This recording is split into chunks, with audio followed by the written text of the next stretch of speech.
amazing viewers and subscribers, and welcome to a fun, exciting Doctor Who topic video for today. So today, I'm going to be telling you my 10 favourite Doctor Who monsters and villains from the show's history. Now, it's hard when you're doing a big Doctor Who list like this because some monsters really didn't make it into the top 10 for me, because when I was writing this list out and I was going through every single Doctor Who monster and villain, yeah, some villains out there are human and they were a little bit weak at the bottom, but then you had some really great villains out there like the Ice Warriors, which really didn't make it into the cut, and the Weeping Angels unfortunately, and the Savine unfortunately. But here are my 10 favourite Doctor Who villains and monsters from the shows from Doctor Who. Now, when I was literally writing this list, it was a little bit...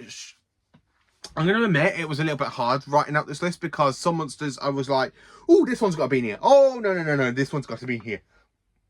Nope, I can't include them. I've got to include these ones. You know, it's very difficult when I was writing out this list. But I finally got there after 3 weeks of me trying to make this video. 3 weeks of me trying to make this video, and basically I nearly included the Candyman from the Happiness Patrol, but I really couldn't. So just to give a few honourable mentions for Doctor Who monsters, so there's Fenric, the Hereforth, the Candyman, there's also the Weeping Angels, the Savine, you know, the Ice Warriors. There are just so many monsters I absolutely love, and villains, and I don't know what it is, it's just I have to include the villains because some of them are pure genius and I do quite like them. And so yeah, okay, some of the monsters have appeared in more stories, where a couple of monsters have only appeared in 1 story or 2 story or as a season plot. So are you sitting comfortably? So let's get into my 10 favourite Doctor Who monsters and villains of Doctor Who. So let's get into it. Number 10, Mr. Sil, played by Neil Shabam. I flipping love Sil. I'm sorry, there are people out there, I know people hate Sil, but I just love that little slug-like creature. I don't know what it is. I just absolutely flipping love Sil. He's played by Neil Shabam. He really is so well. Now, Sil has only appeared in 2 Doctor Who stories on screen, which is basically Ventures and Vows and Mind Warp. And of course, he has appeared in a couple of stories in the Colin Baker era for Big Finish, like basically Mission to Maglus. And there's quite a few other ones, which I do quite enjoy. Sil comes from the planet Theta Beta. And I just like how he's basically a money-grabbing slug-like creature. And I just love him. I honestly love Sil. I don't know what it is about the creature, but I just quite find him interesting. And I love the way how he watches Perry turn into a bird. And he just absolutely pure enjoys it. He loves seeing people being tortured. I just really love Sil. It's just such a great character. It really is. Number 9, the Silence. Silence must fall when the question is asked. I just love these kind of Scream-like painting monsters. Now, the Silence are pure genius idea by Stephen Moffat. Now, they were going to be replaced by the Weeping Angels in this list, because the Weeping Angels, when I was literally rewatching a little bit of the Silence a couple of weeks back, and I was like, no, you know what, sod it, Weeping Angels, goodbye, I like the Silence more. Now, I don't know what it's about the Silence, but they are so creepy. The moment you look away from them, you forget about them. And I feel sorry for that woman where she goes, get back from what, sweetie? Oh, it's those lights, I never fix them. And of course she turns around and she's been electrocuted by the Silence. I just love how creepy and menacing the Silence look. I mean, I can't say anything more than that. They are literally a great villain. Yes, okay, they've only appeared in Series 6 and had a little bit of a role in the Time with the Doctor in Matt Smith's final episode. And of course, they made a cameo in Revolution of the Daleks, where they basically appeared in the prison with the 13th Doctor. But I just love the Silence. They are absolutely fantastic. Number 8. We have a monster from 1970, 1971, 2005 and 2010. They've only appeared in 4 stories. And I just love them. It is the Autons. I absolutely love the Autons. Now, I was going to include their control leader, Nesting Conscious, but I can't. I just love the Autons. Window shop dummies come to life. What's more creepy than that when you hear the glass kind of smash and you have a policeman walk in and he's looking horrified when an Auton literally comes to life and goes, better. Yes, okay, these were basically a Pertwee monster, but they did return in 2005 with Christopher Eccleston. I love that bit with Rose where she's looking in the shop and she goes, You got me. That's very funny. Okay, I got the joke. And they're like, is this Neris? Is it? And I just love how the Autons are just there, kind of like that. And the Doctor just grabs her hand and ran. I just absolutely love the Autons. They are pure genius. Window shop dummies come to life. Absolutely fantastic. They really are brilliant. In 7th place, I had to put the Tellarites from Peter Davis's story, The Visitation. I love the Tellarites. They have been name dropped quite a few times in Modern Who. I want to see these return. I would love to see the return of the Tellarites. I just love the design, the reptilian design.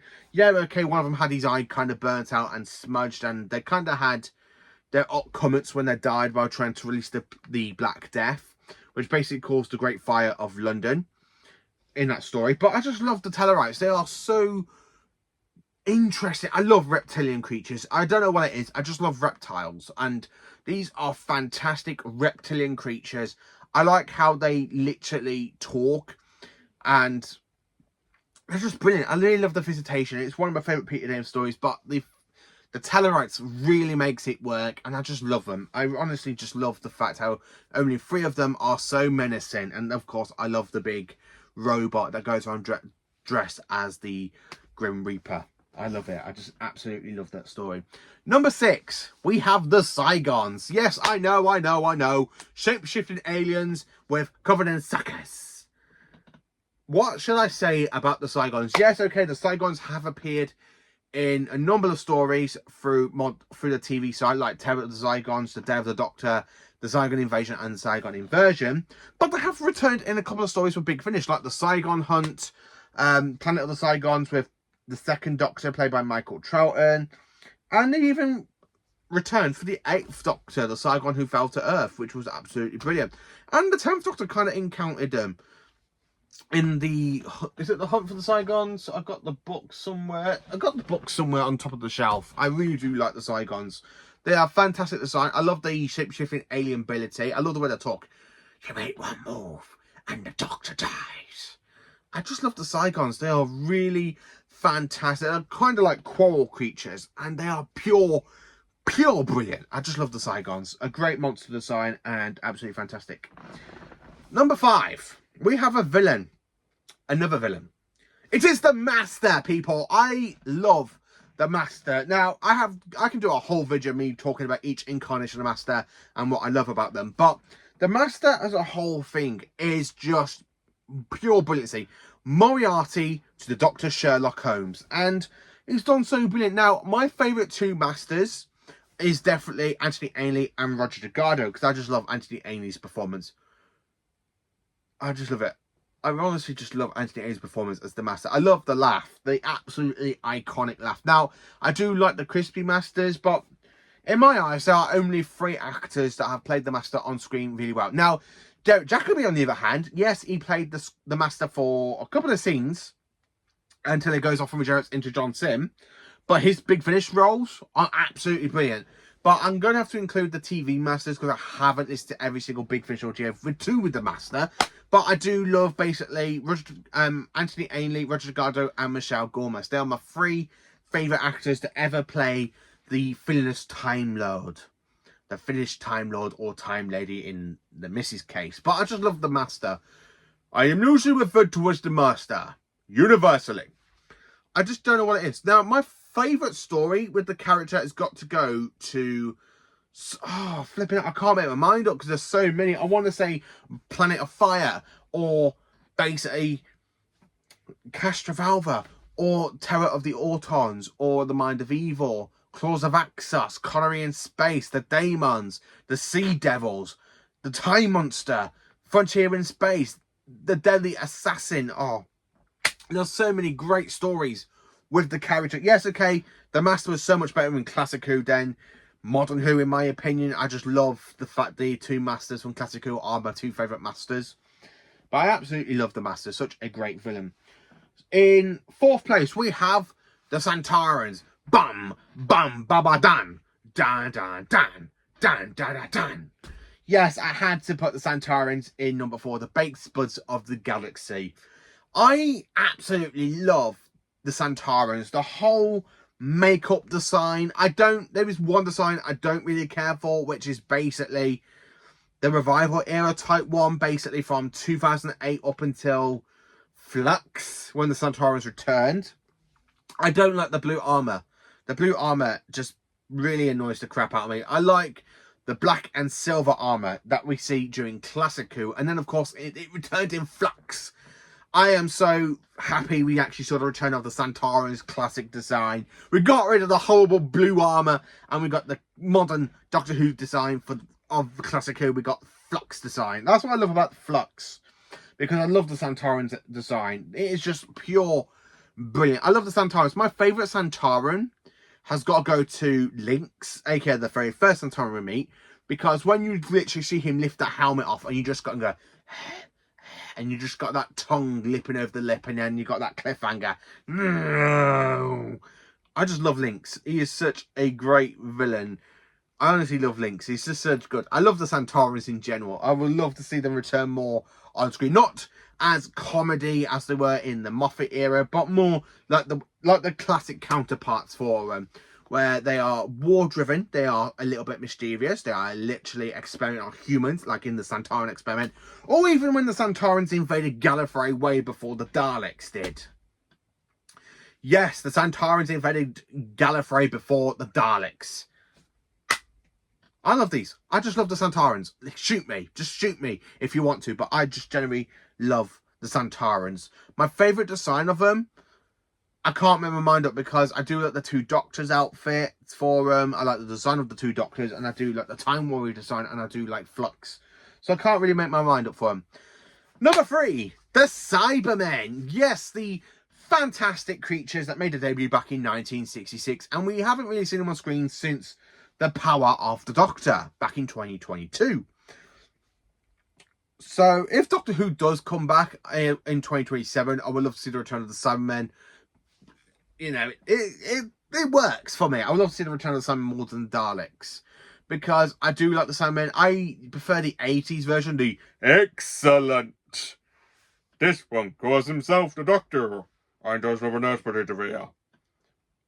I just love the 80s Cybermen. I love the 80s. The 1980s Cybermen stories are my favourite ones, followed by the 60s, because they are so creepy, especially when you have that music, and when they're coming out the tombs, that do do do do do do do do do, and you just see them climbing out of the ice tombs. I just love the Cybermen. They are so great. Now, Modern Who has kind of ruined the Cybermen a little bit. Now, there are 2 eras of the show where I like them, which is basically the very first time we see them return from the Parallel Universe versions, and the Chibnall ones, the Cyber Warriors from Association of the Cybermen. Because I do quite like their designs. They're absolutely fantastic. And I love the tear ducts in the ones from Chibnall's era, because it felt so classic. Like, it felt like a step up from the Invasion Cybermen, which I did really enjoy. And they are just flipping fantastic. So yeah, I do love the Cybermen. They are my 3rd favourite Doctor Who villain / monster. Number 2. It's very hard for me to say what my number 2 is, because these 2 always change, because I love both of these. So in 2nd place at this point in time, we have the Sea Devils. How dare I place this Sea Devils above the Cybermen, you're probably saying. But I love them. They are, I don't know what it is, but I love reptilian alien designs, and the Sea Devils are just perfect for that. They really capture. Now, I like the 1972 version with the big eyes, and you hear them screaming out like that, and you've got the little disc guns. I just love the Sea Devils. They are honestly fantastic, and I just can't say anything more than that. I really love the Sea Devils. I don't know which ones I like. I mean, I like the 1972 versions. I like the 2022 versions. My least favourite is the Japanese version of them that we see in Warriors of the Deep. But yeah, I do quite like the Sea Devils. I love the design from 1972 the most. I just love the net, like the net dressing and all that. It's just brilliant, absolutely fantastic. And number 1, the best villain / monster for Doctor Who, the Daleks, the Pepper Pots that have made a debut back in 1963, last seen on screen in 2023 in Destination Skaro, but they did return and battled against the 14th Doctor in Liberation of the Daleks. I just love the Daleks. Now, Classic Who has done so many great stories with the Daleks. I don't know what it is about them. I mean, my favourite stories for them from Classic Who is definitely the Dalek Invasion of Earth, The Power of the Daleks, The Evil of the Daleks Master Plan, Genesis of the Daleks, Day of the Daleks, Resurrection, Revelation, Remembrance of the Daleks, and there's another one. There is another one. The Che. Is it the Che? No. There is one I do enjoy, but there are 9 great Doctor Who Dalek stories from Classic Who. Modern Who has done a little bit, some stuff with them, because I do like Dalek. I do like Bad Wolf and Part of the Ways for them. I honestly love some of the Daleks because it's the return of the classic Daleks. And then, of course, I like Revolution of the Daleks, and Evil of the Daleks. They're some of the best stories with the Daleks. But I just don't know what it is. Classic Who seems to handle the Daleks 10 times better than modern Doctor Who. So that is my 10 favourite Doctor Who monsters and villains. Who are your 10? Let me know in the comment section down below. Please do like, subscribe and share. And join for awesome Doctor Who content.